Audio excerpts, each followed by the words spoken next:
مدد کریں گے تو کچھ ہو سکتا ہے، لیکن بات وہیں آ جاتی ہے کہ اگر آپ یہ سمجھتے ہیں کہ یہ بہت چالاکی دکھا رہا ہے تو بات وہیں کی وہیں رہ جاتی ہے۔ اگر سب مل کر چلتے، جب واجپئی صاحب تھے انہوں نے کشمیریوں کو ایک موقع دیا تھا، پاکستان کو بھی۔ آپ کو یاد ہے کہ وہ بس لے کر لاہور گئے تھے، وہ چیز کچھ معنی رکھتی تھی۔ اس کے بعد کہیں کچھ ہوا، کرگل ہوا، ہماری پارلیمنٹ پر اٹیک ہوا، لیکن واجپئی صاحب نے ہمت نہیں ہاری۔ انہوں نے کہا کہ میں پھر بھی بات کروں گا پاکستان سے، اور 2004 میں وہ پھر پاکستان گئے، اسلام آباد، سارک سمٹ میں۔ لیکن بات وہیں آ جاتی ہے کہ جب تک سب مل کر نہ چلیں تو بات آگے چلنے والی نہیں۔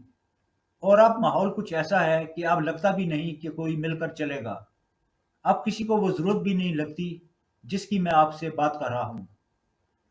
5 اگست 2019 کے اقدام سے ہندوستان کی طرف سے کشمیر کے بھارت نواز سیاستدانوں سے بے وفائی کرنے کے سوال کے جواب میں دولت نے کہا کہ ہاں کچھ حد تک بے وفائی ہوئی ہے۔ میں مانتا ہوں جو ان لیڈروں کے ساتھ ہوا وہ اچھا نہیں ہوا، کبھی نہیں ہونا چاہیے تھا۔ لیکن 370، جیسا کہ آپ خود کہہ رہے ہیں کہ کچھ بچا نہیں تھا، کھوکھلا ہی تھا۔ اور یہ مسئلہ 1975 میں شیخ عبداللہ صاحب نے طے کر دیا تھا، جب انہوں نے کہا تھا کہ الحاق ناقابل تنسیخ ہو گیا ہے، اب یہ حتمی ہے، اس لیے اس میں کوئی چیز نہیں بچی تھی۔ اسی لیے میں کہتا ہوں کہ اس کو اس طرح کرنے کی ضرورت تھی بھی نہیں، تاہم اس میں کچھ بچا نہیں تھا۔ اور مجھے یہ بھی معلوم تھا کہ وقت گزرنے کے ساتھ کشمیری اس بات کو مان جائے گا اور پاکستان بھی مان جائے گا، اور لگا کہ ایسا ہی ہو رہا ہے، اور پھر بات وہیں آ کر رک جاتی ہے۔ 2 سال پہلے سیز فائر ہوا، بڑا اچھا ہوا، بارڈر یعنی کنٹرول لائن پر جھگڑے بند ہوئے، اور سیز فائر ابھی تک چل رہا ہے۔ لیکن سیز فائر کے بعد جو باتیں ہونی چاہیے تھیں وہ نہیں ہوئی ہیں۔ تمام حریت رہنماؤں کے قید میں ہونے کی صورتحال میں ہندوستان کس سے بات کرے گا؟ کے سوال کے جواب میں دولت نے کہا کہ صحیح ہے، میر واعظ صاحب کو گھر کے اندر ہی قید میں 2-3 سال ہو گئے ہیں، لیکن باقی تو سب لوگ کھلے ہیں، جہاں جانا چاہیں آنا چاہیں، اس میں تو کوئی رکاوٹ نہیں ہے۔ اس میں آپ کی حریت والے بھی ہیں کچھ، جیسے پروفیسر صاحب یعنی پروفیسر عبدالغنی بٹ، بلال صاحب، سارے بند نہیں ہیں۔ بات تو یہ ہے کہ بات آگے کیسے چلے۔ اب کشمیریوں کے ساتھ جو بات ہونی ہے ہوتی ہوگی، میں سمجھتا ہوں، دلی اور کشمیر کی بات، لیکن دلی اور پاکستان کی بات بھی ضروری ہے، دلی اور اسلام آباد کی بات ہونا ضروری ہے۔ عمران صاحب جب وزیر اعظم تھے تو لگتا تھا کہ بات آگے چلے گی، لیکن پاکستان میں بدلاؤ آ گیا۔ اب جو وزیر اعظم ہیں شہباز شریف، ان کی کیا سوچ ہے، وہ کتنا آگے چلنا چاہتے ہیں، کس چیز پر آگے چلنا چاہتے ہیں، اور ان کے پاس کیا ہے ہندوستان کے نقطہ نظر سے، ہمیں کیا ملنے والا ہے پاکستان کے ساتھ بات چیت کرنے سے۔ تو جب تک یہ چیزیں نہیں ہوں گی تب تب تک بات وہیں رہ جائے گی۔ اور جب ہندوستان اور پاکستان کی بات ہوتی ہے تو لازمی ہے کہ کشمیر کی بات آ ہی جائے گی۔ حالانکہ ایک وہ بھی زمانہ تھا کہ عمران صاحب کہتے تھے کہ ہم نے کشمیر کو بیک برنر پر رکھ دیتے ہیں، اب ہم وہیں کے وہیں ہیں۔ میں تو یہی سمجھتا ہوں کہ ہندوستان اور پاکستان کی بات ہونا بڑی ضروری ہے۔ کشمیریوں کے ساتھ تو بات ہوتی ہوگی، وہ ہندوستان کا حصہ ہے ہی، تو یہ نہیں کہ ان کے ساتھ بات نہیں ہوتی۔ اب کس قسم کی بات ہوتی ہے؟ دولت نے کہا کہ جب میں یہ کہتا ہوں کہ کشمیر ہندوستان کا حصہ ہے تو اس میں کوئی ڈاؤٹ والی بات نہیں ہے۔ میں نے پہلے کہا تھا کہ ہم پاکستان والے کشمیر کو نہیں جانتے، اور ساتھ یہ بھی کہا تھا کہ پاکستان والے کشمیر کو نہیں جانتے۔ یہ میں اس لیے دہرا رہا ہوں کہ اس کو واپس 1947 میں جانا، یو این ریزولیشن پر جانا، سیلف ڈٹرمیشن پہ جانا، ان چیزوں کا جب تک ذکر ہوتا ہے تو ہمارے ہاں جب کشمیری، جن میں سے کئی کو ہم علیحدگی پسند بھی کہتے ہیں، حریت والے بھی کہتے ہیں، تو وہ کہتے ہیں کہ پاکستان تو اس معاملے میں سیریس تو ہے ہی نہیں، یہ کون سے بات کر رہے ہیں، وہ زمانہ تو کب کا بیت گیا۔ تو اسی لیے اس میں کوئی ڈاؤٹ نہیں ہے کہ کشمیر ہے ہندوستان کا حصہ۔ لیکن میں مانتا ہوں کہ یہ ایک ایشو ہے، یہ ہندوستان پاکستان کے بیچ کا ایک ایشو ہے، جس پہ جب بھی بات ہونی چاہیے کشمیر پہ۔ کشمیر خاموش ہے کے سوال کے جواب میں راہ کے سابق سربراہ نے کہا کہ خاموشی سی ہے، اور خاموشی تو کسی قسم کی بھی اچھی نہیں ہوتی، بات چیت چلتی رہنی چاہیے۔ اور میں تو بار بار کہہ چکا ہوں کہ اگر کشمیر کو کسی چیز کی ضرورت ہے تو وہ یہی ہے کہ revival of the political and democratic process. Kashmir میں الیکشن ہونا چاہیے، کشمیر میں اسٹیٹ ہوڈ جو ہے وہ واپس کر دینا چاہیے کشمیریوں کو، یہ چیزیں ہیں۔ لیکن اس کا یہ مطلب نہیں ہے کہ کشمیر ہندوستان کا حصہ نہیں ہے، کئی حصے ہوتے ہیں، ہندوستان بڑا ملک ہے، وہاں پرابلم ہوتی ہے، صرف کشمیری ہی نہیں ہیں۔ تو اس کا مطلب یہ نہیں ہوتا کہ آپ کو معلوم ہے کہ 1984 کے بعد پنجاب میں بہت ہنگامہ ہوا، بلو سٹار بلو سٹار آپریشن کے بعد، اور ایک ٹائم آیا کہ لوگ کہتے تھے کہ وہاں خالستان بننے والا ہے، لیکن وہ خالستانی جو تھے وہ چھوٹے عناصر تھے، کچھ آپ کے ہاں بھی رہتے تھے، اور دل خالصہ کے لڑکے بھی آپ کے ہاں لاہور میں ہیں۔ تو اس کا مطلب یہ نہیں ہے کہ کشمیر، پنجاب یا نارتھ ایسٹ نکسل کے لوگ ہندوستان سے الگ ہو جائیں گے۔ ہمارے ہاں بھی لوگ سوچتے ہیں کہ آپ کو پرابلم ہوتی ہے بلوچستان میں تو بلوچستان الگ ہو جائے گا۔ میں یہ نہیں سمجھتا کہ کچھ الگ ہونے والا ہے، اور نہ ہی ہم چاہتے ہیں کہ کوئی پاکستان سے الگ ہو۔ جب واجپئی صاحب بس لے کر لاہور گئے تھے تو انہوں نے وہاں لکھا بھی تھا کہ مضبوط مستحکم پاکستان انڈیا کی خواہش ہے۔ اب اس سے زیادہ ہندوستان کا وزیر اعظم کیا کہہ سکتا ہے؟ لاہور میں جب ان کا گورنر ہاؤس میں بینکویٹ ہوا تو واجپئی صاحب نے کہا کہ میں واپس جاؤں گا تو میری پارٹی والے پوچھیں گے کہ آپ وہاں کیا پاکستان پہ اپنی مہر لگانے گئے تھے؟ تو واجپئی نے کہا کہ پاکستان کو ہماری مہر کی ضرورت نہیں ہے، پاکستان اپنی مہر پہ چلتا ہے۔ تو ایسے ہی ہندوستان بھی اپنی ہی مہر پہ چلتا ہے۔ بات وہیں آ جاتی ہے کہ کس طرح یہ دونوں ملک اکٹھے ہو سکیں، اور اکٹھے نہ بھی ہو سکیں تو کم سے کم بات چیت تو کبھی بند نہیں ہونی چاہیے آپس میں۔ اے ایس دولت نے کہا کہ ایک ٹی وی پروگرام میں صلاح الدین صاحب، یعنی کشمیر کی آزادی پسند عسکری تنظیموں کے اتحاد کے سربراہ بھی شامل تھے۔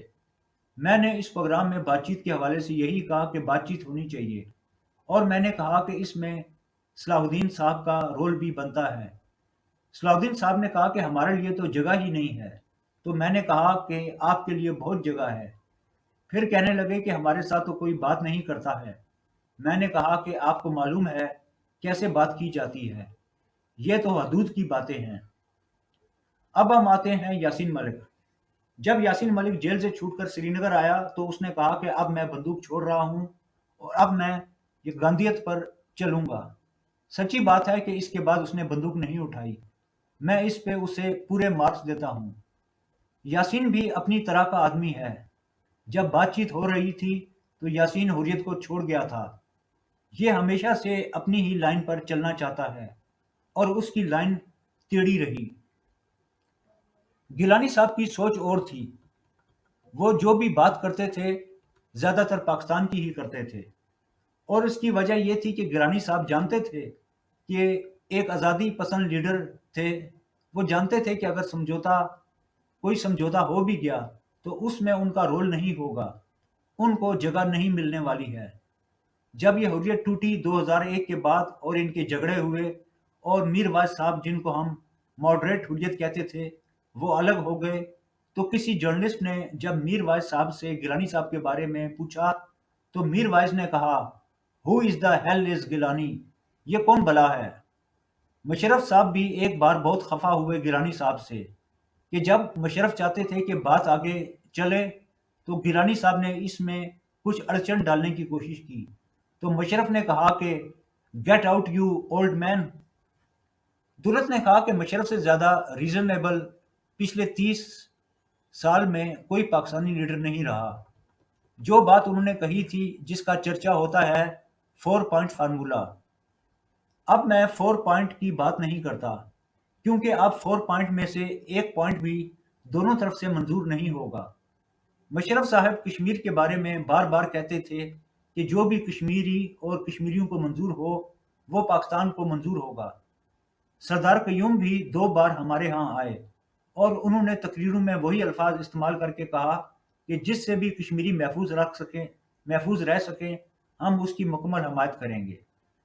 ایک سوال کے جواب میں دولت نے کہا کہ تحریک دب چکی ہے یا نہیں، دب چکی اور آگے کیا ہوگا یہ کہنا بڑا مشکل ہے۔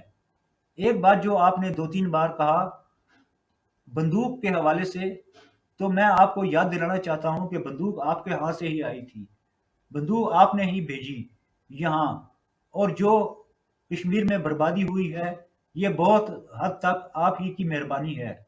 اگر یہ بندوق نہ آتی ہمارے ہاں سے، جو بھی زیادتی ہوئی، جو کچھ بھی ہوا، کبھی کوئی ٹارگیٹڈ کلنگ نہیں ہوئی ہندوستان کی طرف سے۔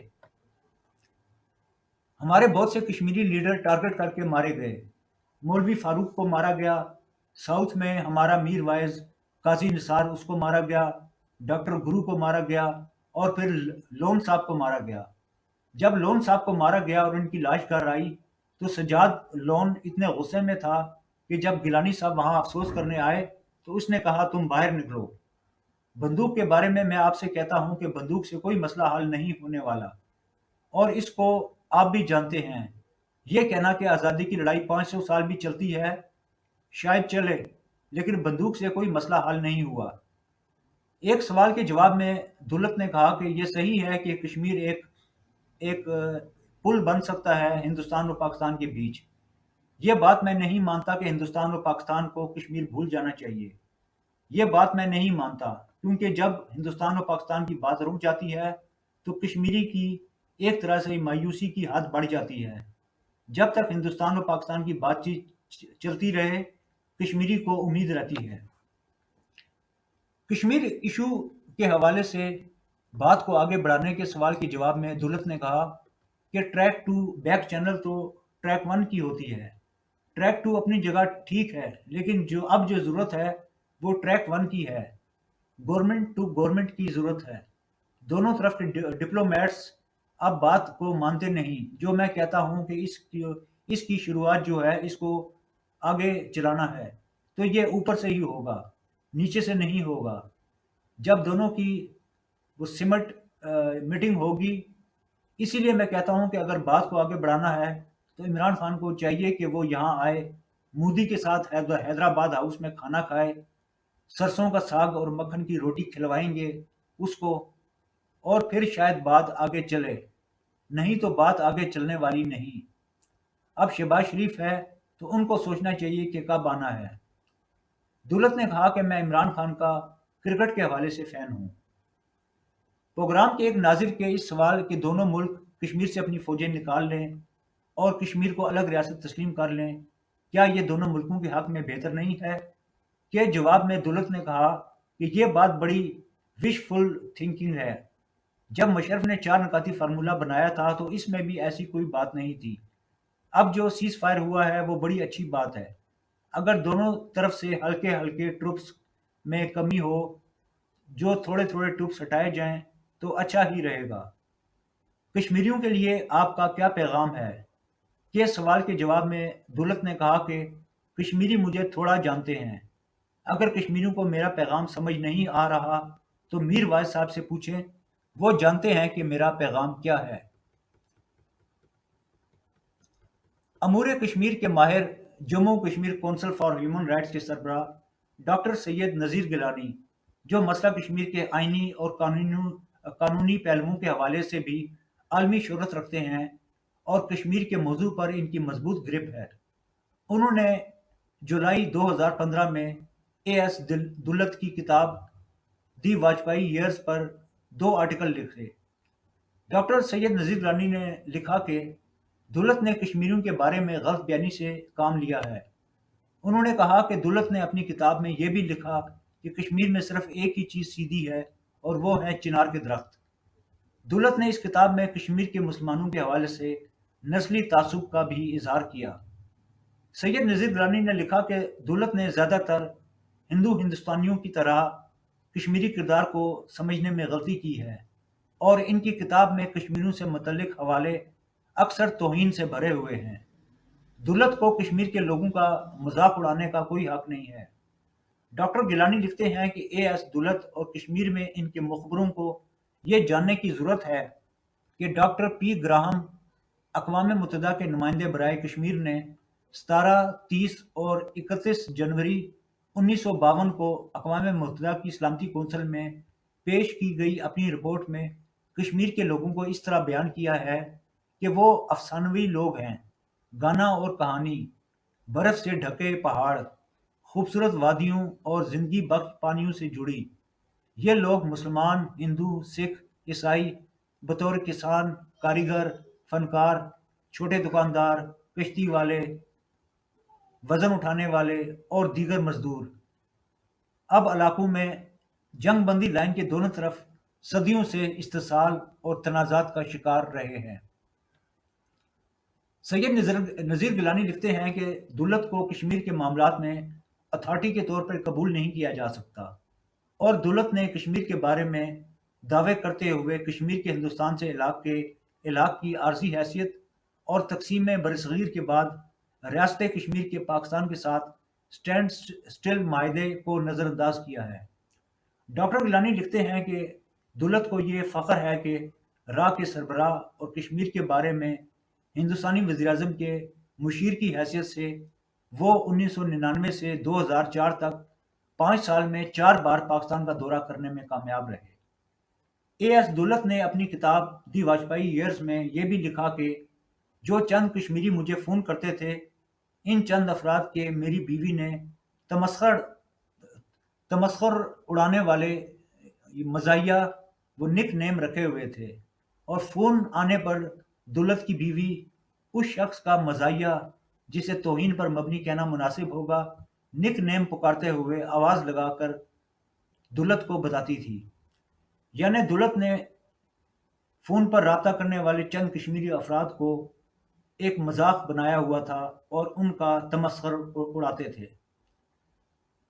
دولت کی کتاب دی واجپئی ایئرز پر اپنے تبصرے میں ڈاکٹر سید نذیر گیلانی نے ایک زبردست بات یہ بھی لکھی کہ کشمیر میں را اور آئی بی کے افسران کے تکبر کا یہ عالم ہے کہ وہ یہ سمجھتے ہیں کہ وادی کشمیر میں وہی زمین کو سورج کے گرد گھماتے ہیں۔ دولت کشمیر میں اپنے وقت میں کشمیر کے لوگوں کے لیے ایک بے رحم کردار رہا ہے۔ ڈاکٹر سید نذیر گیلانی مزید لکھتے ہیں کہ کیا دولت نے معصوم کشمیریوں کے خون سے اپنے ہاتھ نہیں رنگے ہیں، اور کیا انہوں نے چند کشمیری پنڈتوں کے ذریعے کشمیر فار کشمیریت کی مہم نہیں چلائی، اور کیا 1990 کی دہائی کے اوائل میں بین الاقوامی سطح پر حق خود ارادیت کی حمایت میں شامل غیر متزلزل مسلم کشمیریوں کے کرداروں کو قتل کرنے کی مہم نہیں چلائی، انسانی حقوق کی خلاف ورزیوں کو اجاگر کرنے والے کشمیریوں کے خاندانوں کے بزرگ افراد پر تشدد اور ان کی گرفتاریوں کا حصہ نہیں رہے۔ دولت نے درست کہا ہے کہ ہندوستانی پیسہ کشمیر میں بہت سے شعبوں اور کشمیر سے باہر اثر و رسوخ کے دوسرے بہت سے علاقوں میں اپنا راستہ خریدنے میں کامیاب رہا ہے، تاہم یہ بھی ایک ناقابل تردید حقیقت ہے کہ را اور آئی بی ایک عام کشمیری کے زبردست جذبات کو نہیں خرید سکے۔ ہندوستانی انٹیلیجنس ایجنسی را مقامی کشمیری پنڈت کو مسلمانوں کی جاسوسی کے لیے بھی استعمال کرتی آئی ہے، اور کشمیریوں کو محکوم اور عاجز رکھنے کے لیے کشمیری پنڈتوں کو بھی استعمال کیا ہے۔ ہندوستانی را اور آئی بی کے پاس غلط افسران ہے، جیسا کہ آر کے یادو نے اپنی کتاب mission R and A W میں بیان کیا ہے، اور دولت جیسے لوگ، اگر وہ مستثنیٰ ہیں، جموں کشمیر میں خدمات انجام دینے کے لیے کم ہی موزوں ہیں۔ دن کے اختتام پر دولت بھی ہندوستانی پیاز کا ایک چھلکا ثابت ہوتا ہے۔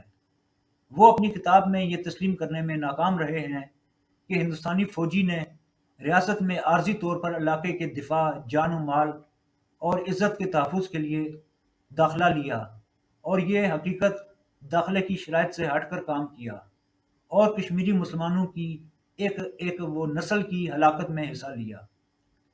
برسر تذکرہ دولت کی طرف سے ہندوستانی مقبوضہ کشمیر اور آزاد کشمیر کے موازنے کی بات پہ عرض ہے کہ وادی کشمیر اور آزاد کشمیر کا تقابل کرنا بنتا نہیں ہے، کیونکہ وادی کشمیر میں ہزاروں سال سے انسانی شہری نظام قائم ہے، جبکہ آزاد کشمیر میں 1947 کے وقت کچھ بھی نہیں تھا۔ 1947 سے آج تک آزاد کشمیر میں مقبوضہ کشمیر کی نسبت کئی سو گنا ترقی ہوئی ہے۔